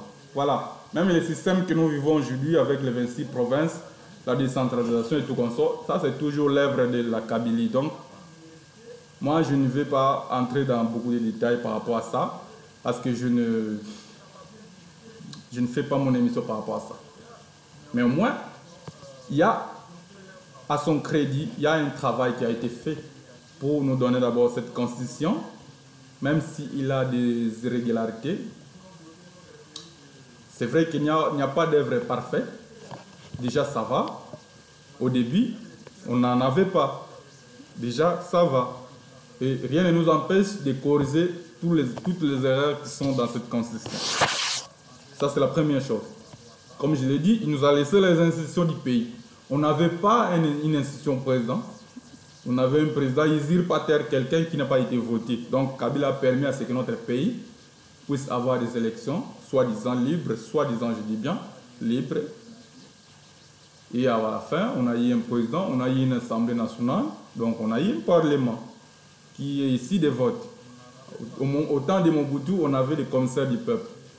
Donc après, on a eu un gouvernement qui est légitime. Et après nous avons ce que nous avons. Nous avons vu ce que nous avons vu. Et Félix Tshisekedi a hérité de ce travail-là qui a été fait par son prédécesseur. Donc le travail qui a été fait devrait être poursuivi pour améliorer la qualité, pour l'améliorer de manière qualitative. Si et seulement si les réformes s'étaient poursuivies, peut-être aujourd'hui on sera à un niveau d'avoir d'espoir pour ce Congo, d'avoir de l'espoir, d'avoir comment je peux dire, du crédit au travail de M. Félix Tshisekedi. Mais on ne peut pas donner du crédit à son travail parce que c'est visible sur le terrain, c'est visible même sur le plan international. Tout le monde sait qu'au Congo, il n'y a pas de gens sérieux, il n'y a pas des institutions sérieuses, le climat des affaires n'est pas amélioré, donc les investisseurs ne peuvent pas venir dans un pays où on détourne au minimum 100 millions chaque jour. Vous n'allez pas comprendre comment peut-être on détourne 100 millions chaque jour. C'est dans tous les services publics de l'État au Congo, chaque jour on détourne l'argent, qu'on ne peut pas quantifier ici. Les intérêts de l'État, ils sont minimisés chaque jour au profit des voleurs. Alors, comment nous pouvons développer un pays avec de telles personnes? On va vous dire, non, l'administration congolaise, elle est foutue. Voilà pourquoi le chef ne fait pas son travail. Non, toute l'administration, il n'y a pas que... ce n'est pas tout le monde qui touche l'argent à cette administration. Ce n'est pas tout le monde qui travaille à des postes de décision. Quand on fait un contrôle par rapport à ceux qui ont des décisions à prendre. Si tu sais que tu es chef de bureau, c'est-à-dire un chef de bureau, il a des agents qui donnent de l'ordre dans son bureau, qui donnent du travail. C'est quoi le rôle, par exemple, d'un directeur? Le directeur, lui, il dirige une direction. C'est-à-dire, il participe à des réunions importantes avec le secrétaire général. Ils définissent comment les règles et lois doivent appliquer, comment le travail doit fonctionner dans cette direction-là. Il vient, il donne des orientations. Et les orientations, il les donne à qui? Il les donne au chef de division. Mais en donnant ces orientations, lui aussi, il suit de près est-ce que ces orientations sont suivies à la lettre. Le chef de division, il vient, il divise le travail, parce que ça, son rôle, c'est pour cela qu'il est chef de division. Donc, il doit diviser le travail. Il ne doit pas faire tout le travail lui-même. Quand il divise le travail, il responsabilise le chef de bureau qui vont chacun à ce qui les concerne faire le travail demandé. Mais quand vous faites le travail tel que les orientations vous ont été données, mais les orientations, ça ne tombe pas du ciel, les orientations. Ce sont les règles, ce sont les lois. Les orientations, c'est clair. Lorsque vous êtes inspecteur de douane, par exemple, tout ce que vous avez à faire, les marchandises qui arrivent, vous l'escortez, vous faites l'évaluation, vous faites la liquidation et vous faites les PV, l'argent entre les trésors publics, on paye dans les trésors publics, vous avez les preuves de paiement, vous libérez la marchandise et puis la marchandise part, c'est tout, c'est ça votre travail. Et vous n'allez pas faire ce travail une seule personne. Il y a ceux qui vont faire le travail de contrôle, il y a ceux qui vont faire le travail de liquidation, c'est-à-dire les receveurs. C'est lui, il est receveur, uniquement pour recevoir l'argent de l'État, pour s'assurer que l'argent de l'État entre dans les trésors. Mais le problème, c'est que toutes ces personnes-là, ils sont en synergie pour faire des détournements. Parce qu'ils sont dirigés et ils ont des ordres qu'ils reçoivent directement, par exemple des ministres des Finances, par exemple des personnes importantes du pays. Comment vous voulez attendre encore un changement par rapport à ces personnes-là? C'est pour cela, moi je me dis, si vous avez un chef de l'État, c'est lui qui connaît comment les choses fonctionnent dans le pays, il aura aussi la solution, comment apporter une thérapie. C'est facile. Même pour arrêter les gens qui ont détourné l'argent, c'est facile. Vous n'allez pas arrêter tous les ministères. Parce que déjà, pour tous les projets, il y a toujours ceux qui sont responsables. La responsabilité, on la prouve comment? Par la signature, par exemple. C'est ça la responsabilité. Parce que quand quelqu'un fait un document et puis on voit le document dedans, on voit la signature à la fin. Donc c'est lui le responsable. Il engage son service, il engage sa responsabilité aussi. Quand quelqu'un engage sa responsabilité, il doit aussi assumer les conséquences. Voilà pourquoi je dis, le chef, il a beaucoup de choses qu'il doit maîtriser pour être réellement leader, pour conduire une nation. Parce qu'une nation, ce n'est pas un foyer. Déjà, M. Félix Tshisekedi Tshilombo n'a jamais eu un foyer. Donc, un foyer où il vit sur le même toit avec sa femme qu'il a épousée, avec ses enfants qu'ils ont eus. C'est ça un foyer.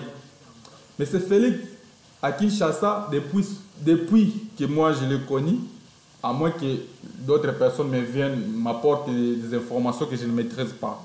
Depuis que moi je l'ai connu avant qu'il soit président, quand il vient à Kinshasa, il vit toujours sur le toit de ses parents. Donc, il n'a pas de foyer. Et ses enfants, comme vous le voyez, ils étaient dispersés. Chacun à son coin. Parce qu'ils sont nés de mamans différentes. Voilà déjà des éléments qui nous montrent que nous n'avons pas un chef.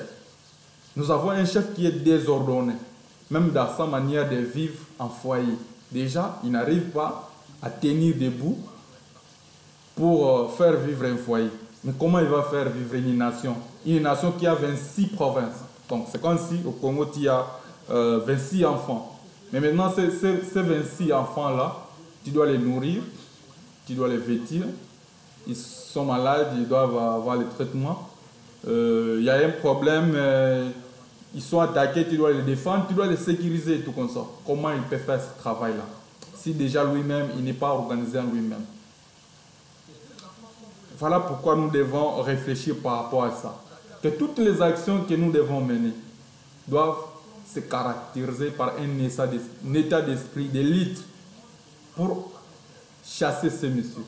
Moi, je ne vous dis pas que quand vous les chassez, il faut remplacer notre politicien et tout qu'on sort. Quoi qu'il arrive, quoi qu'il se fasse, il faut toujours un autre Congolais qui remplace M. Félix Tshisekedi Tshilombo. Ça, c'est d'abord le premier. Parce que ce monsieur-là, il faut penser qu'il soit... ce n'est pas forcément avoir des diplômes pour être chef. Mais pour être chef, il faut incarner le leadership. Même quelqu'un qui n'a pas étudié, mais s'il arrive à développer son industrie économique, c'est-à-dire qu'il a des compétences.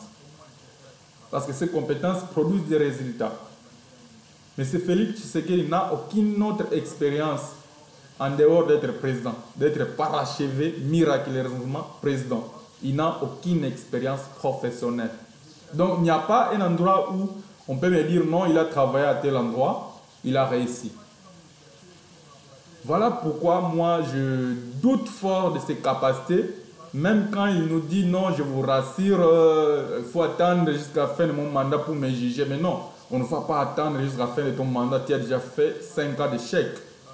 Vous savez que les échecs, ça fait un rappel automatique pour les corriger. Donc, quand tu es habitué à échouer, à faire des échecs, et si tu es vraiment, tu tiens à apprendre, tu auras aussi un réflexe automatique de corriger ces erreurs-là. Après 5 ans, c'est trop. 5 ans, c'est trop. Parce que 5 ans déjà, au Congo, c'est un cursus normal. Quand tu as un bac, si tu fais 5 ans d'études universitaires, donc tu peux devenir licencié dans 5 ans. C'est beaucoup. 5 ans, c'est beaucoup.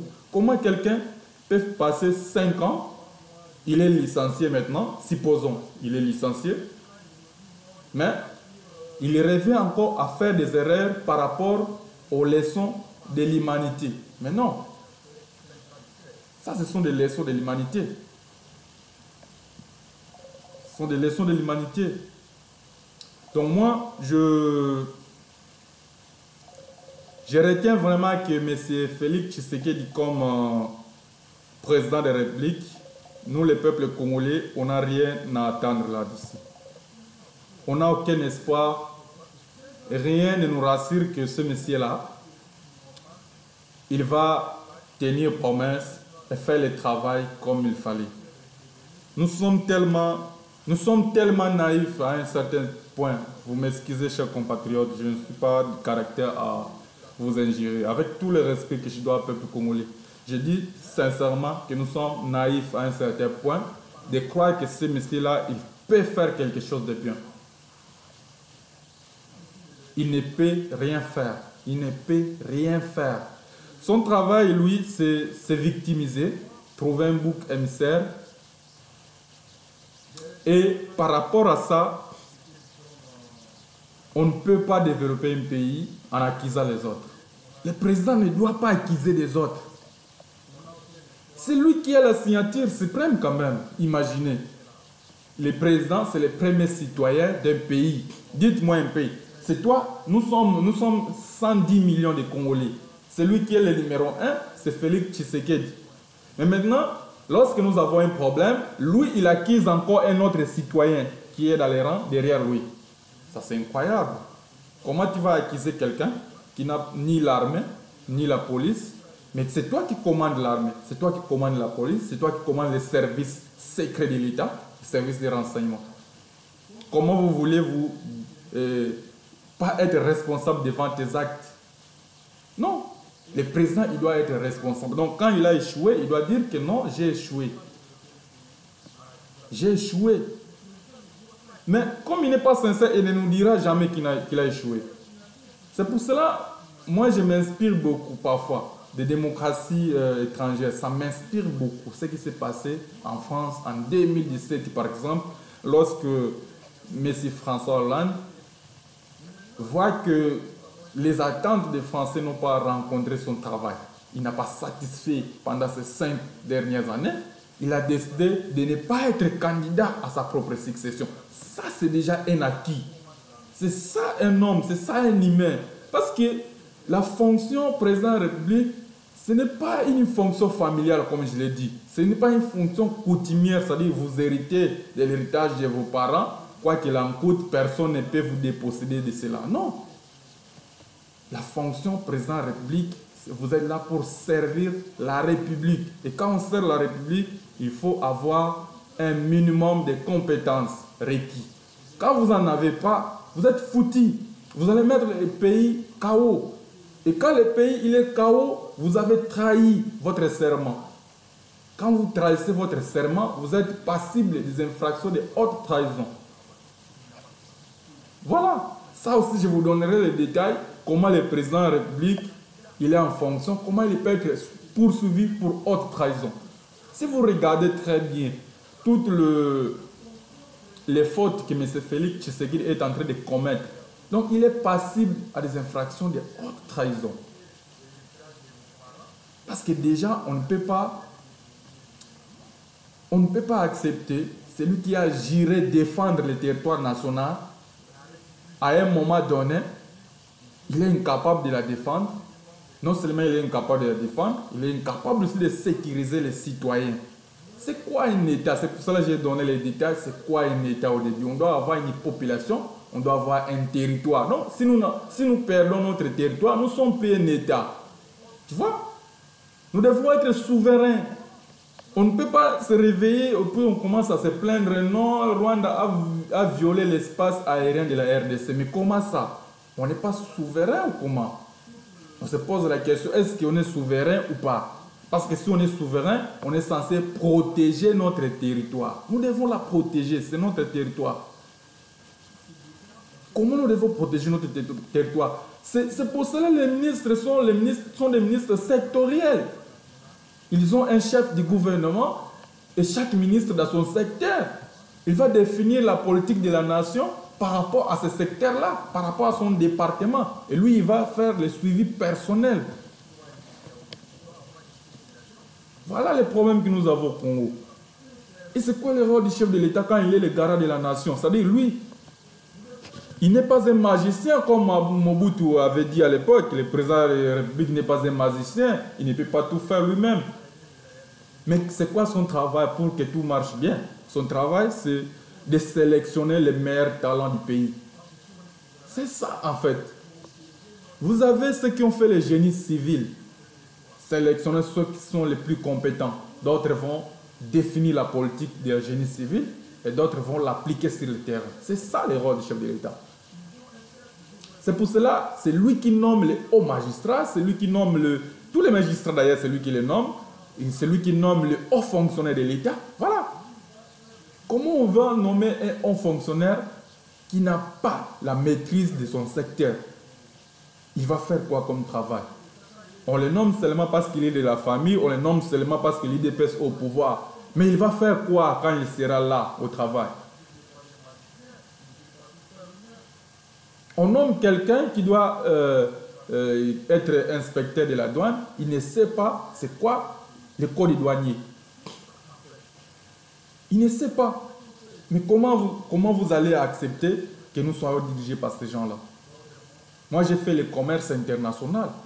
Je sais que la première chose, que ce soit pour un douanier, ou bien un déclarant en douane, un agent en douane, en bref, la première chose, il est guidé par les codes de douane. C'est ça aussi avec le magistrat. Lui, il est guidé par les lois de la République, la Constitution, les différentes lois qu'ils ont en toutes les matières. Ceux qui sont dans le cours des comptes, ils sont guidés par les codes de travail et tout comme ça. C'est quel esprit qui anime les Congolais quand il fait son travail? Tous dans leur bouche, ils vous diront la vision du chef de l'État. Moi, je vous pose, c'est quoi la vision du chef de l'État? Il a quelle vision, le chef de l'État, lui? Quand il se lève, donc il a quelle vision? Le chef de l'État, il a une seule vision. Sa vision, elle est simple, parce que c'est caractérisé, comme je dis, c'est résumé dans l'article 69. Donc, il doit se laisser guider par la Constitution. C'est ça seulement, c'est simple. Il ne doit pas avoir une autre vision pour dire que non, sous l'impulsion. C'est quoi l'impulsion? Quand vous défendez les volets, ça devient une autre idée. C'est ça vraiment l'impulsion, le sens du mot impulsion selon ceux qui défendent les chefs de l'État. Mais si réellement il sait son travail, il saura que quand on dit sous la vision du chef de l'État, c'est-à-dire la vision du chef de l'État et le respect des lois de la République. Et la loi mère, la loi fondamentale, c'est la Constitution. Parce que en cette loi-là, c'est là où naissent toutes les autres lois, toutes les règles et tout qu'on sort. Dans tous les détails, il doit se laisser guider que par ça. C'est ça. Lorsqu'un chef de l'État fait son travail en respectant la Constitution, là, il sert l'intérêt supérieur de la nation. C'est ça l'intérêt supérieur de la nation. Ce n'est pas que le chef de l'État se réveille et dit non, Les journalistes commencent trop à m'insulter. Il faut chercher à coincer ces gens-là. Les ministres de l'Information ici, il va s'hasarder et dire non, on a convoqué les responsables de Facebook et TikTok. On est en train de réfléchir. On risque de fermer ces réseaux sociaux. C'est quoi ça? Est-ce que c'est ça l'esprit de la Constitution? Est-ce que c'est ça l'esprit de la Constitution? Est-ce qu'il comprend que les Congolais a le droit à la liberté d'expression? Est-ce qu'il comprend ça? Est-ce qu'il comprend que les Congolais ont droit à l'information? C'est mentionné dans notre Constitution. C'est ça qu'on appelle la trahison. Lorsque le chef de l'État fait des actions qui sont contraires à l'esprit de la Constitution, c'est ça la trahison. Donc il a trahi la République. Parce que quand il a juré de ne pas trahir. Maintenant, il ne sait pas quand il trahit, qu'est-ce qu'en fait, comment on peut interpréter trahison? Quand tu fais ça, c'est déjà une trahison. Ce n'est pas seulement que quand Nanga va toucher les armes contre la République, ça aussi c'est une trahison. Mais c'est que aussi, ce qu'il fait, c'est une trahison. Par exemple, en pleine législature, pendant l'époque de Mabunda, il a pris le Parlement en otage. Il a créé l'union sacrée, il a inversé la majorité. C'est une trahison. C'est une trahison ça aussi. C'est clair.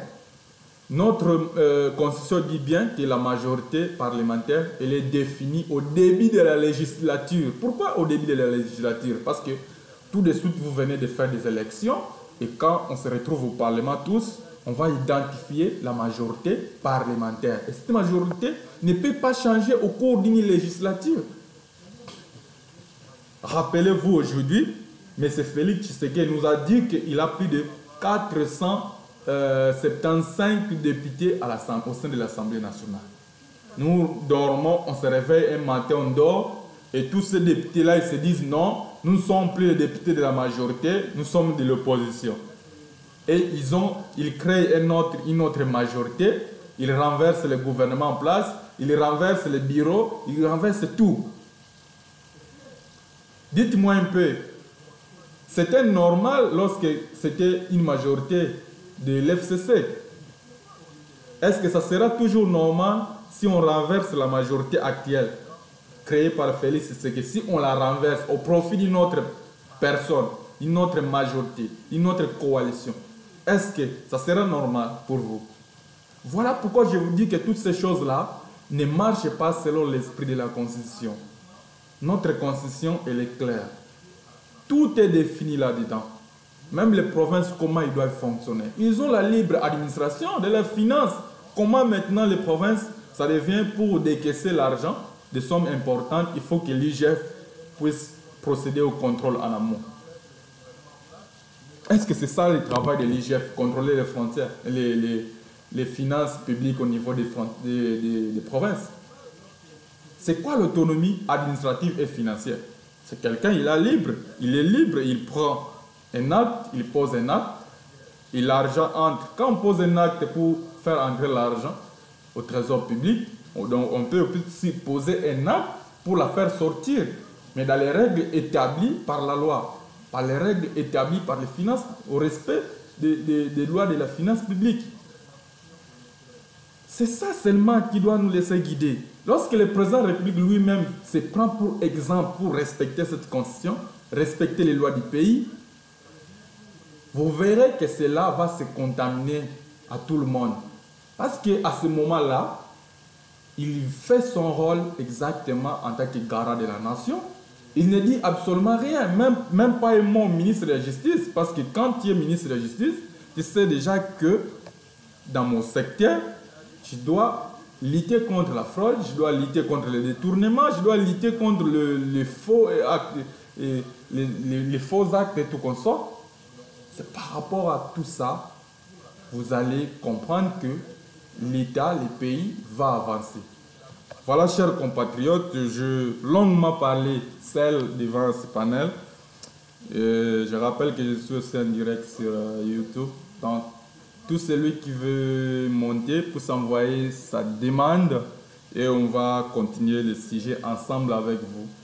On va aussi partager les idées, on va aussi vous écouter, connaître vos avis par rapport à mon sujet. Donc mon sujet il est simple pour ceux qui ne connaissent pas, c'est l'actualité politique de la RDC. J'ai donné les points de vue par rapport au sommet de Luanda. J'ai dit que nous allons à ce sommet pour négocier la paix, mais nous allons très affaiblis à ce sommet. Pourquoi nous sommes très affaiblis? Parce que premièrement la santé du président, il y a un petit problème. Donc le président il n'est pas en très bonne santé. Même s'il essaye de nous assurer qu'il est en bonne santé, mais moi sincèrement j'ai de certitude qu'il n'est pas en très bonne santé. Ça c'est un. De deux, nous allons affaiblir à ces négociations parce que aussi le président dans sa sortie hasardeuse a jeté un discrédit sur la ligne conduite qu'on a tant défendue depuis un long moment. Depuis un long moment où on a accusé les Rwandais partout dans le monde entier qu'ils nous agressent. Merci Moutaban Simba pour les partages. Si vous avez une envie, vous envoyez aussi les messages, la demande pour monter. Donc, il a jeté le discrédit pour la ligne à défendre, la ligne de conduite de notre diplomatie. On ne sait plus quelle position que nous allons défendre. Est-ce que nous allons toujours continuer à dire que c'est Kagame qui nous agresse ou bien nous allons changer la vie de dire que c'est Kabila qui nous agresse parce qu'il a accusé Kabila ouvertement. Mais est-ce qu'il a des preuves par rapport à l'implication de Kabila pour la guerre? Parce que moi, je sais que ce monsieur-là, il est coupable pour beaucoup de choses, mais attention, même pour l'arrêter, il faut avoir vraiment des preuves de culpabilité directe de sa personne. Ce n'est pas facile de les avoir parce que M. Joseph Kabila a beaucoup plus d'expérience. Même en tant que chef de l'État, il a passé beaucoup plus de temps, mais encore en tant qu'il a une formation militaire. Ça, c'est très important. Ça, c'est très important. Donc, ça ne sera pas facile pour Tshisekedi. Ce n'est pas seulement en passant sur une chaîne de télé et faire une interview, l'accuser que cela sera vrai. Peut-être qu'il veut préparer l'opinion publique pour son idiotie, en fait. Il veut faire gober des choses. Il veut se déresponsabiliser de ses responsabilités régaliennes. Parce que c'est lui qui nous a donné la sécurité et la paix. C'est lui qui doit défendre notre pays. Ce n'est pas Kabila. Donc, aujourd'hui, il ne peut pas venir nous dire que non, c'est lui qui dérange les Congolais, c'est Kabila. Bon, si c'était Kabila, il faut l'arrêter. C'est clair. Et ce n'est pas toi qui l'arrêtes, mais ce sont les lois du pays. C'est ça, en fait. C'est pour cela que les arrestations ne doivent pas être personnalisées. Ils doivent être guidés que par l'esprit de la loi. Et quand tu fais ce travail dans ce sens-là, même Dieu te bénit. Même si les ennemis vont se lever contre toi, Dieu va dire non, il fait bien son travail. Il fait la justice, il commande bien, il défend, il juge, et tout se passe très bien. Mais si les Congolais aujourd'hui ils meurent de faim, déjà on meurt de faim, avant de mourir par les armes, on meurt déjà de faim. Comment Dieu va vous bénir? Comment il va bénir votre travail? Raison pour laquelle votre santé personnelle même est en train de se détériorer. Cette photo que vous voyez, il y a 3 personnes dedans. Donc, à côté, il y a Lorenzo et de l'autre côté, il y a Paul Kagame. Au milieu, nous avons M. Félix Tshisekedi. Les pourparlers, c'est déjà en cours. Le sommet de Luanda a prévu le 20 août. C'est le sommet, le fatidique sommet qui va définir si l'accord de paix sera trouvé entre la RDC et le Rwanda pour arrêter les conflits à l'Est. Mais ce conflit, c'est tellement vaste, comme je l'ai dit. Il y a plus de 200 groupes rebelles à l'Est du pays. Il y a aussi, parmi ces groupes rebelles, les premiers qui nous font beaucoup plus de mal, c'est le M23.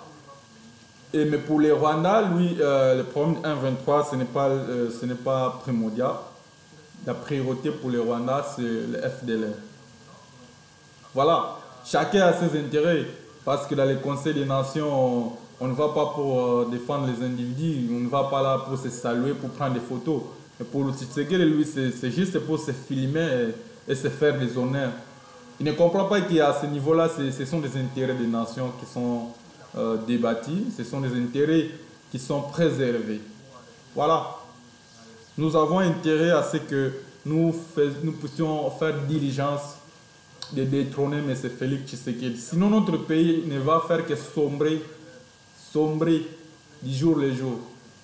Du jour le jour. Pourquoi? Parce que nous avons un destin. Notre destin n'est pas celui de couler. Notre destin n'est pas celui que notre pays puisse disparaître. Notre destin n'est pas celui que notre pays puisse être balkanisé. Notre destin est de prospérer, d'être libre, d'être une nation épanouie, prospère et tout consort. Pourquoi pas avec tant de ressources que nous possédons? Donc voilà pourquoi moi je vous invite à un éveil patriotique qui va permettre à ce que le Congo puisse décoller, puisse changer de cap. Le Congo, il a décollé. Il a décollé, ça c'est vrai. On ne peut pas dire que le Congo n'a pas décollé. Mais sauf que la marche dans notre chemin, on ne marche plus. On n'avance plus. On avance négativement.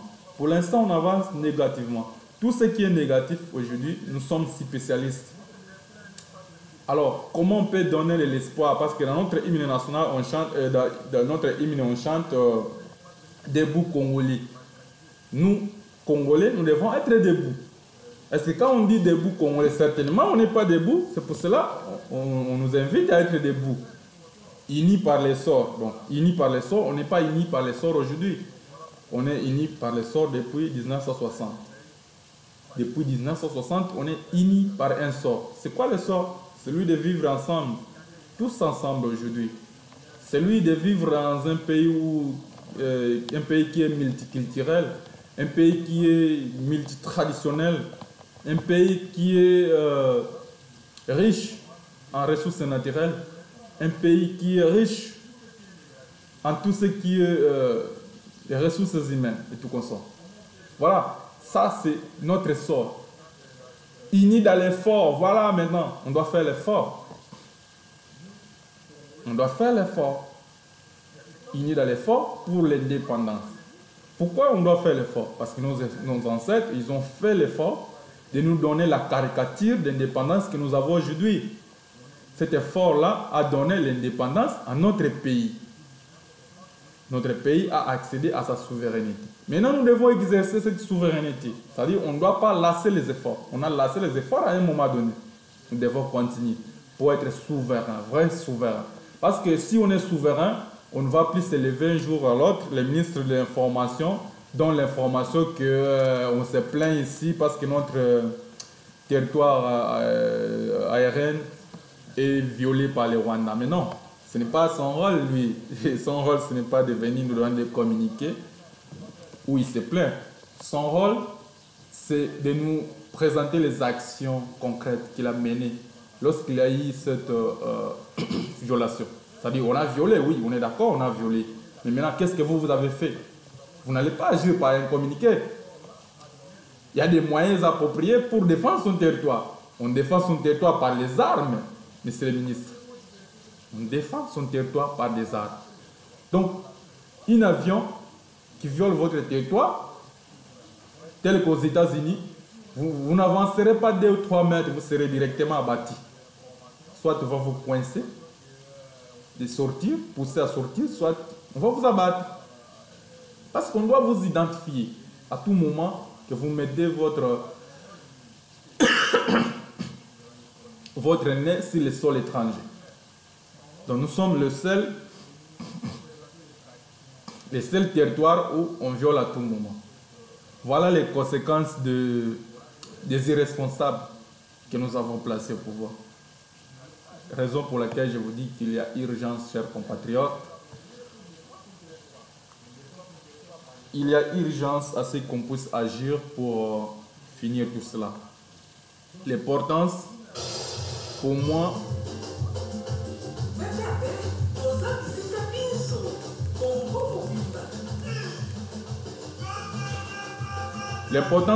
aujourd'hui était de vous passer les messages tels que on vient d'échanger, de faire des analyses importantes pour dénoncer ce qui ne marche pas, pour vous mettre au courant des informations, des coulisses, de tous les enjeux du Congo. Voilà, chers compatriotes, je vais devoir vous quitter parce que là, je n'ai vu aucune invitation. On se retrouve au prochain numéro qui ne tardera pas d'arriver au cours de la semaine. Je crois d'ici mardi, mercredi, on aura un autre live sur TikTok et sur YouTube. Sur YouTube, je suis journal officiel expliqué. Donc, comme quand vous regardez mon compte TikTok, c'est journal officiel. Et quand vous tapez aussi journal officiel sur YouTube, il faut juste taper journal officiel expliqué.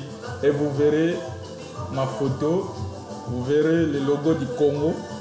Vous allez comprendre que c'est bien moi. Vous pouvez suivre l'émission en rediffusion et tout comme ça, en loin et en large. Parce que moi, quand je viens, je réfléchis. Et je vous fais réfléchir. Je vous présente les faits, je fais l'analyse. Parce que j'ai fait des recherches par rapport à ça. Je prépare mes émissions, je fais des recherches. Je récolte les données et je vous amène l'information. Merci beaucoup de nous suivre. On se rencontre avec le prochain numéro qui ne tardera pas d'arriver au milieu de la semaine. Merci beaucoup.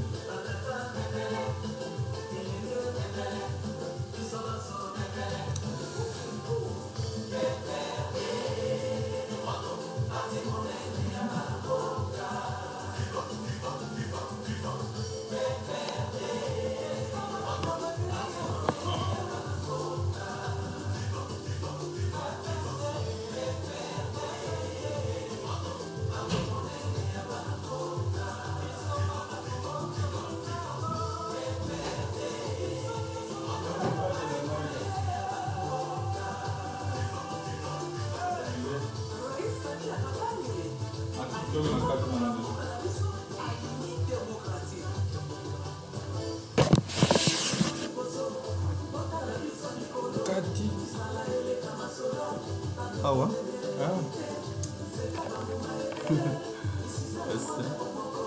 C'est quoi le bail photo bon